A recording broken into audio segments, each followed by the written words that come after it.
Good afternoon, everyone. My name is Alexandra Penkala.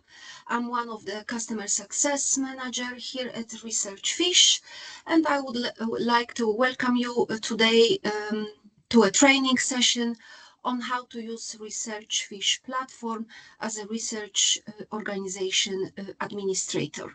So today's session will be recorded, and the recording will be circulated later on in our upcoming newsletter next month in December.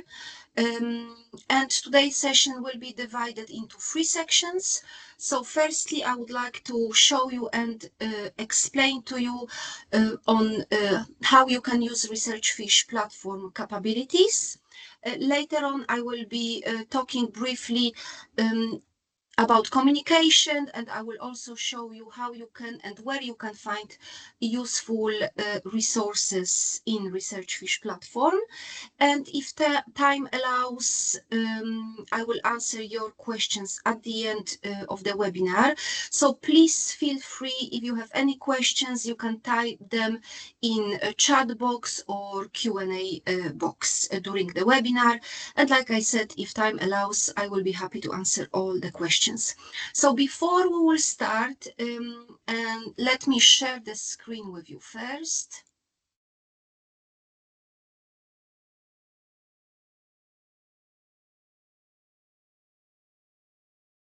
Okay, can you please confirm that you can see Researchfish account? And you can hear me well and see the screen? Yes, okay, great.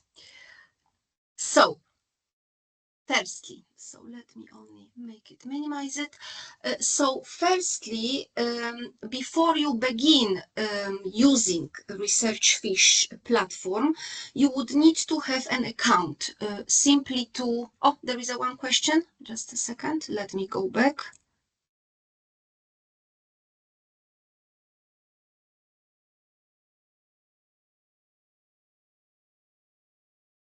Yes, do we have a question?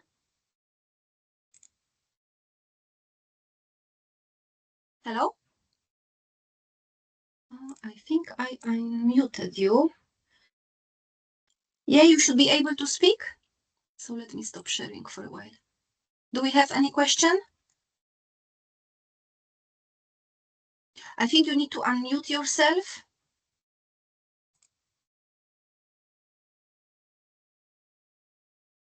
Or if it doesn't work, can you confirm that you have a question or type your question in Q&A box or chat box?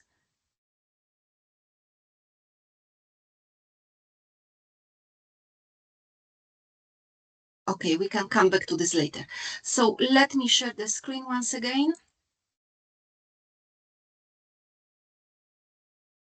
Okay, so before you begin to use Researchfish platform, you would need to have an account to access Researchfish as an administrator of your organization. So how you would do this? You would accept an invitation from an existing administrator at your organizations. I will show you later on how an existing administrator can send an invitation to create a Researchfish account. So once you are logged in, you will see my awards page like I'm showing to you right now. So this is a default page, and please be informed that I'm not revealing any confidential information here. So I'm showing you completely mock test account created for testing, training, and presentation purposes. So as a research organization administrator, you are unlikely to see here and to have any awards. So this is predominantly a section for award holder, for PI, where all the awards will show for them. In case you do have awards, so for example, when you are helping input some data on behalf, let's say, a delegate or a team member on a SPI account, this is where awards will show up. So in this section on the left-hand side, which is, you will see here, my awards, our community, knowledge base, my account, my downloads. So those sections are available to all Researchfish users, but because you are a Researchfish administrator, you will see additional section here, which is called eval section. And all these sections below eval, there are administrators' capabilities, and we will talk about these functionalities today. So let's start from dashboards. So dashboard is a high-level overview of how your researchers are performing during the submission period. So in this test account, we can see that we have 10 funders and we can click on it. So you will be presented with a list of funding organizations. And there are the awards from these 10 funders. So we can also see here, we have 19 awards from 10 funders.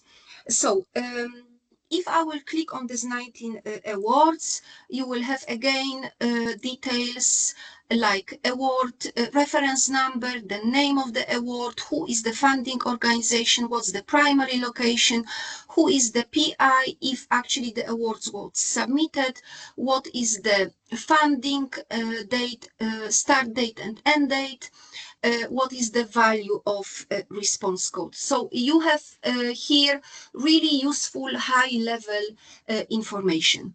The dashboard background changes colors also. So we have three different background colors. So at the moment we can see white background color. That simply means that none of the awards are in active submission period, and this is at this very moment. So eventually at some point we will start to see either a red or green background. If you see an award with a red background, it means that the award in this submission period, that it's currently open, but the researcher has not submitted it yet.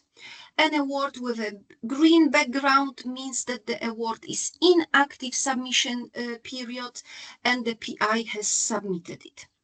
Also, very important to note are the response codes. I'm sure you are well informed about the response codes, so it will be only a kind reminder for you.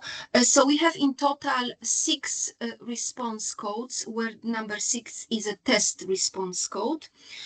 So number 1, response code number 1 means that the PIs are required to submit. Response code 2, it's a temporary exemption. So for example, if PI have gone on paternity or maternity leave, so they will be not required to submit, they will be required to submit, but not in this submission period. It will be in submission period at a future date. Response code 3 means that no further submission will be expected against this award. So basically, when you are looking at your awards and the response codes are either 2 or 3, you wouldn't get in touch with PIs for the upcoming submission period. Response code 4 is essentially the same thing as response code 1. So the PI is expected to submit their award, but the PI now has moved on to a different research organization.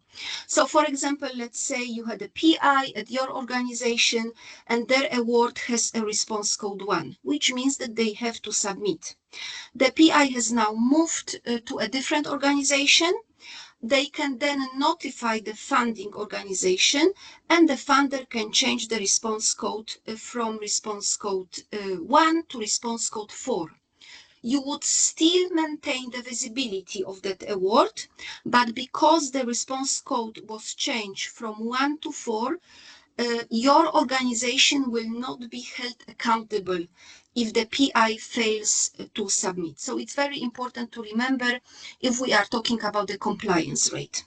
From the PI perspective, there is no difference between response code 1 and response code 4. And basically, those awards needs to be submitted. And response code 5 means that the researcher can submit, but it's not a mandatory submission. And number 6 is a response code, test response code. So I also sometimes recommend that it's useful to create and ask one of the funders, or you can also ask us. We can create for you a test award.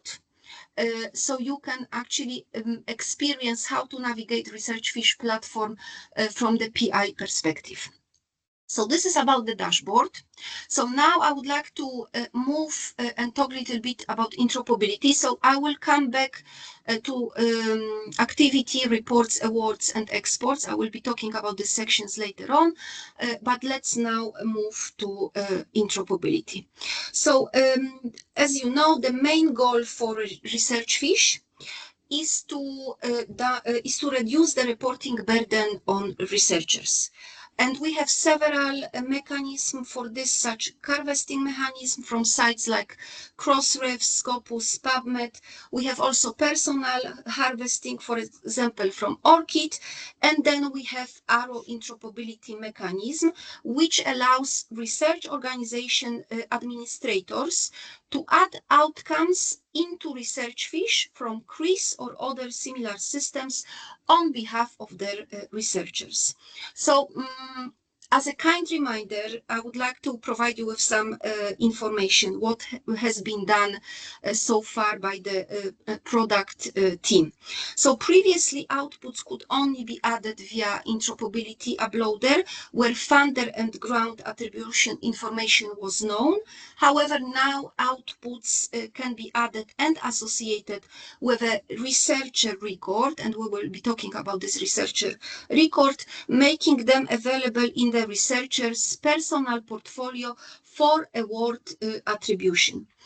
We have also always been able to bring in publication where we have a DOI from Crossref or PubMed, but now we added support for data site DOIs. These are for publication, but also for some other outcome types, specifically for audiovisual and image dataset and software. The interoperability mechanism would work for the research organizations where the award holder is based, but also now it's possible if you are named as other organization on the ground, which can be done by the funder. Then you are also now able to use this interoperability mechanism. For example, an award is held by a PI at another organization, but members of your organization are part of the research team that is funded by research. Finally, this capability has only been available to those research organizations that they have subscribed to the administrator license, but we are now making it freely available to all research administrators. As mentioned before, so previously outputs could only be added via a tool called interoperability uploader, where funder and ground attribution information was known. However, now outputs can be added and associated with researcher record, making them available in the researcher's personal portfolio for award attribution. So basically, a researcher record in Researchfish creates like a link or association between a researcher and your organization. These records are created and owned by your organization. So a researcher record supports interoperability uploader by allowing the upload of outputs that don't have funder and grant attribution information. So now I would like to describe the process, how you can create researcher record. So first step, it would be you would need to gather information about your researchers for Researchfish. So you would need to know the information such as internal persistent ID for the researcher in your system, the researcher's name and email address, a start date of their time at your organization, and optionally the end date. and this information will likely come from your CRIS or HR system. The second step would be to create a researcher record in Researchfish. And we have two ways of creating this researcher record. So you can do it either through bulk upload or individually via user interface, and this will trigger the sending the invitation to researchers. So first I would like to show you how you can create researcher records in bulk. So what you would need to click on researcher record uploader. Then you would need to download the spreadsheet, fill it in with researcher data, and upload the file again. Any errors encountered during the upload process will be displayed for correction in user phase. So here in researcher records, so any mistakes will be displayed here. Or you can simply cancel the upload, fix the errors in the spreadsheet, and start the upload process again. And when the researcher record is created, this immediately will trigger sending the invitation. So currently there is no way to delay the sending the invitation.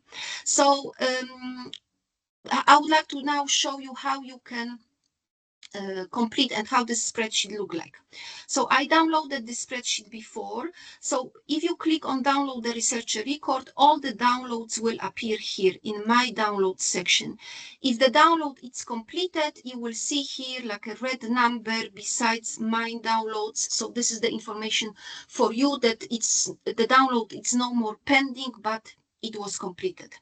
So I have downloaded this researcher record before. So this is how it looks like.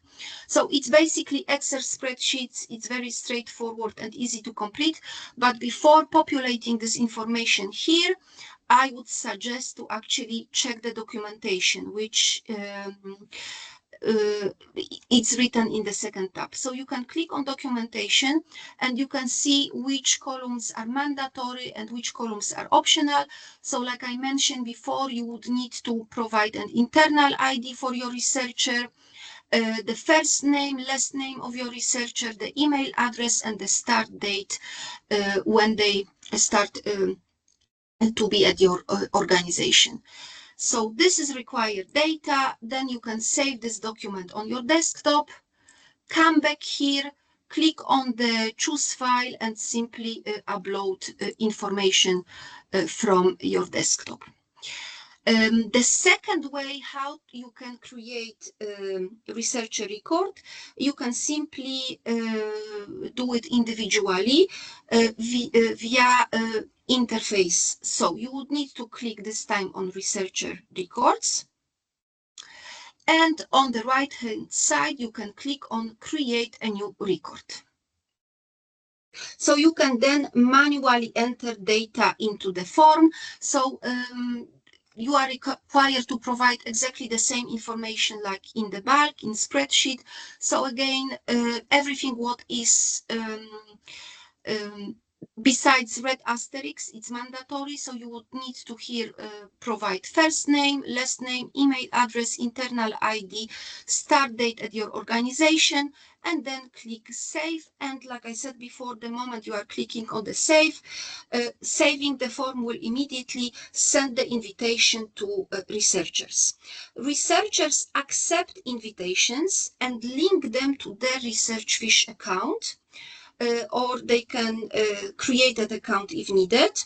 And researcher record is inactive until invitations are accepted, with the ability to resend invitation if necessary. So the fourth step would be to track invitation status as a research organization administrator. So where you can track invitation status. So you would need to click again at researcher records. And from here, you could create this new record manually, but you can also track invitation status. So we can see that we have 25 entries. Some of the researchers accepted invitations, some of them didn't accept the invitation. So here you can recognize who accepted invitation, who didn't accept the invitation. So we have a few of the researchers who accepted invitation and two researchers that didn't accept the invitation.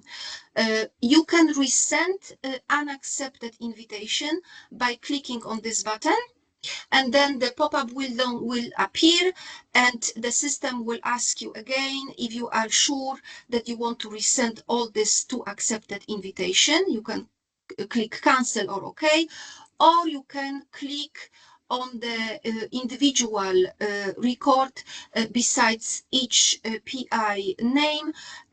So here we know that this researcher didn't accept researcher record invitation, so you can click on this button, resend the invitation, and again the pop-up window will appear and with the information that the researcher record invitation was resent. You can also update existing researcher record using this user interface. Unfortunately, bulk upload doesn't currently support this feature. This probably may be necessary for changes in researcher's name or title. The start and end date fields in researcher records are for future planning and don't require regular updates. So you can, if you would like to provide some edits, you can click on this pencil symbol, and you can simply change and provide edits, and again click on the save. So once invitations are accepted, researcher records can be used with the interoperability uploader. Uploads to researcher records require researcher acceptance to proceed, as this gives permission for you as an administrator to upload. And to use this functionality, you would need to have upload access role. And I will be showing you later how to actually have this upload access and how to invite new administrators. Researchers only need to do a one-time task of accepting an invitation, and to ensure timely acceptance, we recommend that you as an administrator sends preparatory emails from your own system. We have, like I mentioned, we have many information about researcher records also in our knowledge base on the platform. So if you would like to read more about researcher record or interoperability uploader, or also watch a webinar that it was mainly about researcher record and interoperability uploader, I can recommend that you would need to go to our new knowledge base, which is called Help Juice. So I will now show it to you how you can find this information. So you would need to click on knowledge base, then you would need to click on documentation, and then you are already in our new knowledge base, which is called Help Juice. And here you can see that we have sections for each user. So there are sections for funders, researchers, and also for research organizations. So you would need to click on research organizations. And if you would like to know more about researcher records and interoperability uploader, you can click on Setup and Implementation. And here we have information. I'm sorry, it was user guides, data interoperability between CRIS or similar system and Researchfish for research organization, CRIS integration, researcher records. So if I will click on data interoperability between CRIS and Researchfish for research organization, you will have here more information provided, and at the bottom of the page, if I remember correctly, there is a webinar recording from CRIS integration webinar on interoperability functionality. There is also more information if we will go back to our knowledge base on researcher records, also all the process is described, and at the bottom of the page I told you about some communication templates. So if you will scroll down, we have here a template, and we are recommending, if you are planning to use this invitation from the system, we are recommending that you will notify a researcher in advance to actually wait for this invitation, and you can send them this email. You can, of course, personalize it, or you can use it as it is. So the subject is action required, accept your researcher record invitation. And then there is also number 2 template. So here you can see how this researcher record invitation look like, the one that you are sending from the platform. So it would be sent from admin@researchfish.com, and this is the body of the email. So this email is to confirm that your organization is inviting you to accept a researcher record invitation. This will allow them to add records into Researchfish on your behalf, reducing the amount of reporting you need to do. Please use the link below to confirm this invitation, and if necessary, set up an account. So this is the example how this invitation looks like, the one in the invitation that it's sent from the platform. So let's go back to our test account. And we will go back to our interoperability. So interoperability uploader now allows uploading an Excel spreadsheet containing a mix of outcomes with funder grant information or researcher records ID. And it is preferable to include funder and grant information where known, to minimize the reporting burden on researchers. So the upload process remained the same. So first you would need to download the interoperability template.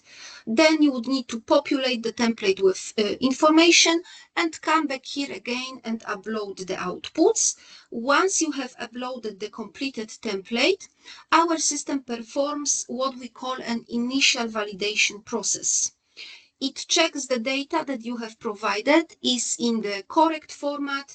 If the upload is unsuccessful, you will receive an automated email notifying you of this failure. It's some kind of sort of feedback form, and it will show you which of the information in your template were successful, were not successful, and how you can correct them. So the template column, previously for funder and grant reference ID, can now accommodate either a funder grant reference ID or a researcher record ID. So I will also show it to you because I downloaded the interoperability uploader template before. So I will show it to you how it looks like. So like I mentioned before, the template column previously for funder grant reference now can accommodate either a funder grant reference or a researcher record ID.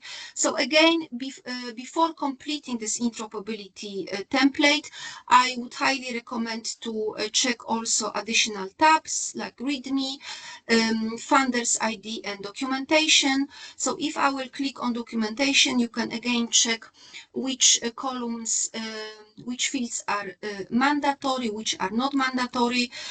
So you can have a read here, what information I required, and how you're supposed to add them.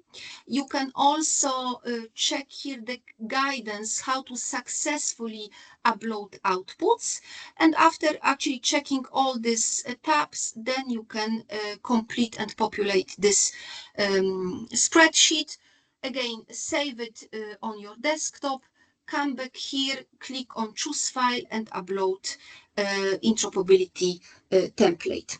Additional notes about the process. So each attribution is recorded on a separate row in the spreadsheet, Error checking now includes also validation for researcher records.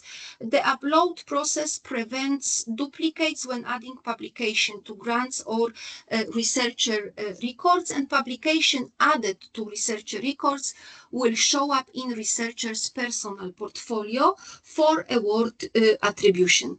Also, what's important to note that interoperability function is turned off a few weeks into the UK multi-funder submission period next year. So please bear that in mind. The UK multi-funder submission period starts on the 2nd of February and ends on the 12th of March. And we will also notify you of the dates in our upcoming December newsletter. And it's again turn on when submission period ends. So now I would like to talk about this additional eval functionalities, which I skipped before. So we can talk a little bit about the activity. So activity page allows you to monitor the attribution activity and submission activity of PI that hold awards in your organization. So on the right side here, you can see submission activity, and on the left side, you can see attribution activity. So a few words, what is the attribution? So attribution is generally when the PI attributes link an outcome to their awards. So the PI login into the platform, they go to their award, they enter the details of the outcome for that specific outcome category, and then they attribute. So they link those outcomes to that award. And the moment that the PI attributes an outcome to an award, that's when you will be able to see on that page. So you can also filter attribution activity, submission activity according to your business needs. So you can see all the sections. You can only choose a section you would like to see. So for example, publications, spinouts, etc. You can also filter your results by response codes. You can also filter in regards to reporting node, and I will be talking about the reporting node in few minutes. And you can also define a date range and then apply the filter. So this is the activity. So it's actually a good tool to track the compliance rate.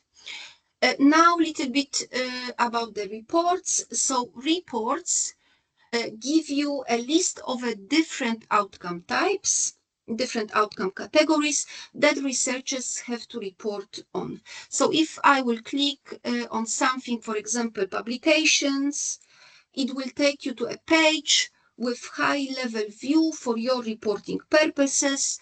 Then there won't be many information here because please remember this is the test account. But normally you will find here useful, interesting information like time to report, publication by award, time to report first publication by award chart, etc. You can download this information on the right-hand side. You can see download, and you can download a Word document or Excel document, and you can also download only the section, or you can perform a complete download. So you will have all the section available. So let's go now and speak a little bit about exports. So I have just taken you through the reports, which give you a piece of high-level information where the exports go into the raw data for each outcome category. So if we have a look here, the export type, the very first thing you will see is RHT, which stands for Respondent Hierarchy Table, which essentially is a snapshot of all of the awards that are based at your location. And this is the details of these awards.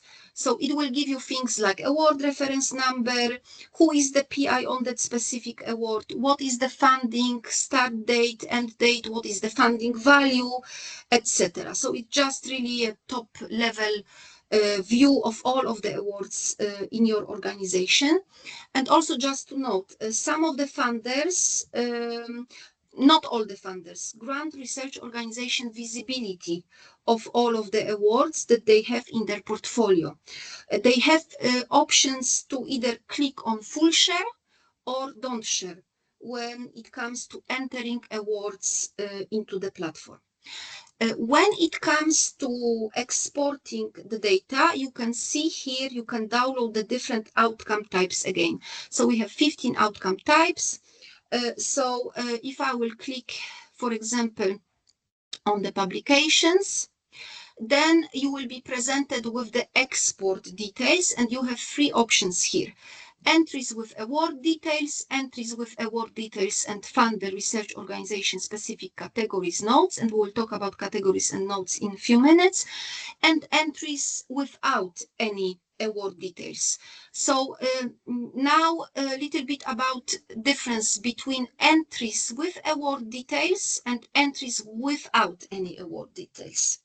So when you pull and download the report, so in this case publication, and you choose entries with award details, or the second option, entries with award details and funder research organization specific categories, it will show you all awards with, for example, the same publication. If the same publication was attributed to more than one awards.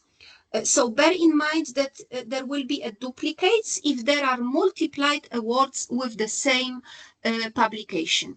If you choose entries without any award details, so this option number 3, you can see how many unique publications have been reported at your organization. So there will be no duplication here. And funder, you can leave this box empty, so you will export all the funders, all the information, or you can simply choose, if you are looking for a specific funder and specific award from specific funder, you can filter from the drop-down list. Then you would need to click on download export, and again all the downloads will be available in my download section. Now I would like to talk about the categories. So you will find categories under the general admin. So as you can see, there are no categories defined for this test organization, but we can create some categories. So what is the category? So category is a label that you can assign to award or awards. So then when you are downloading the outcomes from the export tabs, you will be able to see like additional specific column once you have created a category. So it's like a helpful additional column for you if you would like to divide the awards into categories. So we can also hover over this question mark. So we can see that the categories enables you to create and edit categories that are used to filter awards. And to create a category, you need to click on add a new category, and then you would need to select, choose a desired name and choose a type of category. And we have option one value, multiply values, and desired value. And then you would need to click save. And then after creating a category, you would need to assign awards to this category. So now I can show it to you how you can do it. So I want to create a new category. So I would need to click on new category, and let's call it color. There is no need for the description. So we have three types. So if I will select one, so what does it mean? Let's say you have added 3 colors, so red, green, and for example, yellow.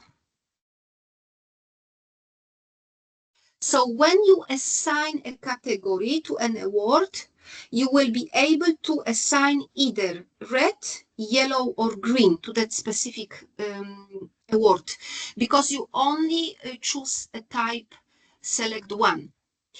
So after allocating values, you can then choose if it's a public category or yes or no. So a public category is visible to researchers and users from outside your organization when viewing an award. So we can click on Save. And now I have select category with a name color, type select one, it's not a public category. So this is the only name. Now you would like to assign to that category number of awards, how you can do it. So we would need to click on awards. Let's pretend that I want to assign all the awards to that category. So you don't need to provide any filters here. You would need only to click show awards. And normally by default page displays only 10 entries. You can change the visibility of your awards if you would like to see more. The maximum number of awards you can see is 100. So you can click on this number. You can choose 100, but we know that we have 19 awards only. So 19 awards, you can select all of them. And now you want to assign all of the awards to that specific category. So alter category, I have only one category, color. And remember that the type was select one. So I can only choose one of the colors. I cannot choose all of them. So I want to assign them to yellow category. Click Save, request queue, you will be notified when it's done. So there is one pending request for bulk action. I will show you also quickly how to create a category with multiply select type. So we would need to click on, once again, on category, add a new category. We can call it.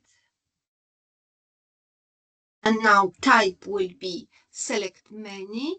So again, red, blue,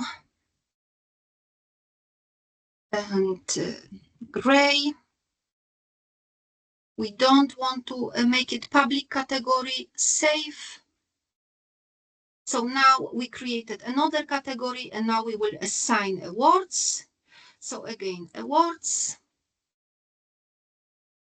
This time, let's only pick 2 awards from the choose action. So we know we call it color 1, but now we can choose multiply and click save.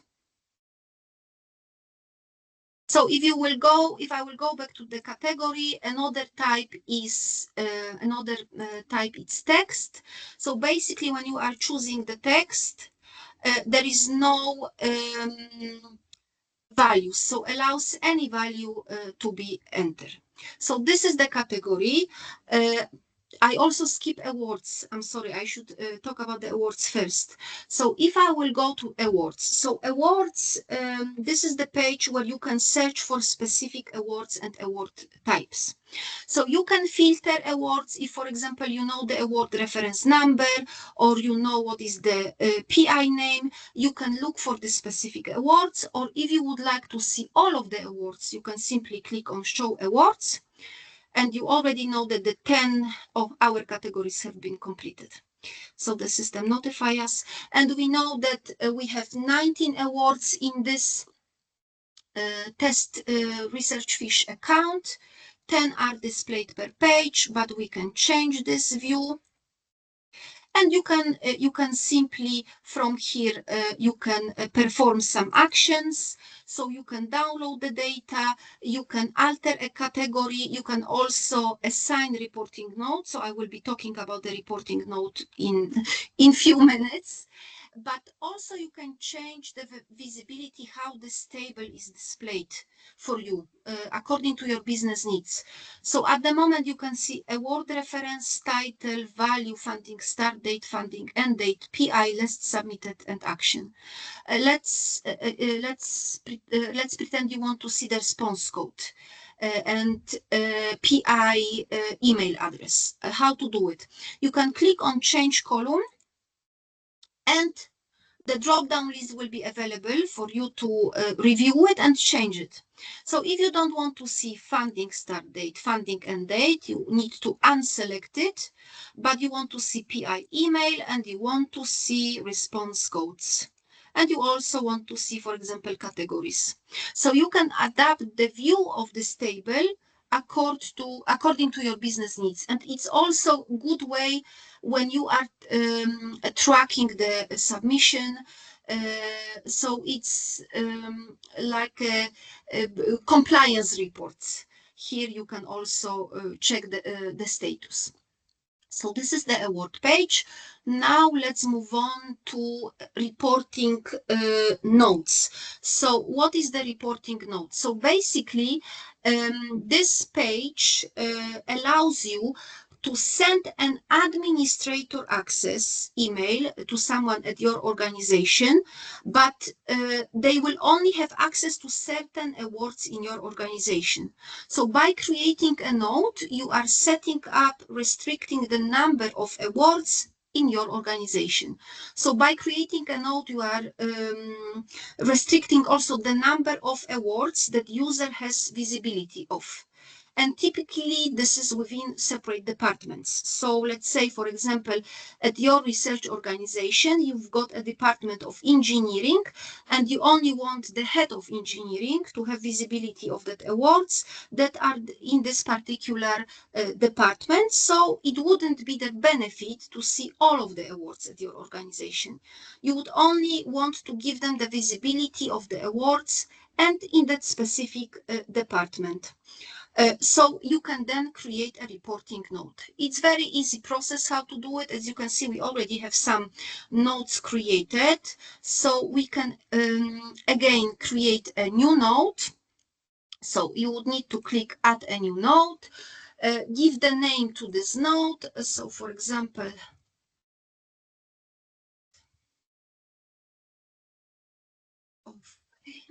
history, I will call it one because I'm not sure if this department already exists. So we can then provide name and the email address, and email text will be already pre-populated here. You can again personalize it. You can add some information, but please do not remove the information which are existing in the brackets, because the future note administrator won't be able to actually create and access Researchfish. So then we can click on add, and the person will receive this email. So let's see. So this is my new note, but there is no awards here. So I only create a name. I only create a note. Now I would need to assign a certain number of the awards to this particular note. So how to do it? Very similar, like we were assigning categories to awards. So I would go and click awards. Show awards again, it's up to you how many awards you would like to assign to this particular note. So let's pretend that I want to assign 2 awards. Choose action, alter reporting note, and then you would need to choose this specific note. And we created Department of History 1. Save, request queue, you will be notified when it's done. So this is one pending request. If I will go back to our notes, reporting notes, I'm not sure if it will be done. The system will notify us. So it's still 0, but at some point you will be notified that 2 awards have been added to this particular reporting note. So now I would like to talk about user accounts. So at the beginning, I told you that you are only able to become a research organization administrator the moment the existing research organization administrator or someone at Researchfish send you an admin invitation email. How you can do it if you would like to add some more administrator. So under the general admin section, there is a section called user accounts. So we can see we have many administrators here, and they have different roles. So how you can add a new administrator? You would need to simply click on Add New Administrator, provide their name, email address, and then you would need to decide which kind of roles you are granting them. So basically all roles or full access grants them visibility of all the eval sections. So it's up to you which roles you would want to grant them. Again, we have this email which is pre-populated already, and you can click on send invitation, and the person will receive an email from admin@researchfish.com. Sometimes email arrives to spam or junk folder, so we recommend also to check junk or spam folder. And this is how you can invite different additional administrators to have access to Researchfish account. And also very useful information. So if you would like to update information about your organization, you can do it by clicking on organization details. So the information updated here by you will be visible in our community page. So basically, sometimes researchers would like to contact with their funding organization or with the research organization, and they do not know what is the email address for the relevant person, what is the name of this relevant address. So they click on our community, because remember, this section are my awards, our community, knowledge base, my account, my downloads. Those sections are visible for all Researchfish users. So if researchers will click on our community, they can look for specific public funders, charities, research organizations, and centers. And if I will click on any, now we are checking the funder, so we can see that who is the contact person. Sometimes it's only the name of the department, what is the contact email address, and what is their website. If you would like to provide this kind of information for your researchers, you can do it by yourself. You can update this page by clicking on organization details. So here you can provide terms and conditions, you can add organization currency, description, and this bit is quite important. We have primary contact details, billing contact details, website contact details. If you would like contacts visible for your researchers, you would need to choose and click on website contact details, not primary, not billing, but website contact details first. Then provide those information. It doesn't need to be a specific person. It can be like a general name, general email address, and click on Save Changes. If you will choose billing or primary contact details, this organization details will not be visible for your researchers. So that's why it's quite important to choose the correct contact details. So you would need to click on website contact details, provide information, click on Save Changes. And then it will be, this information will be visible on our community page. And the last thing that I would like to mention, I already talked about it briefly, knowledge base. So Help Juice, our new knowledge base. Here you will find many information. So if you would like to have a look once again, how you can use Researchfish, find user guides, useful videos, webinar recordings. You will find everything on knowledge base in your sections. So research organizations, and here we have, like I said, information on communication.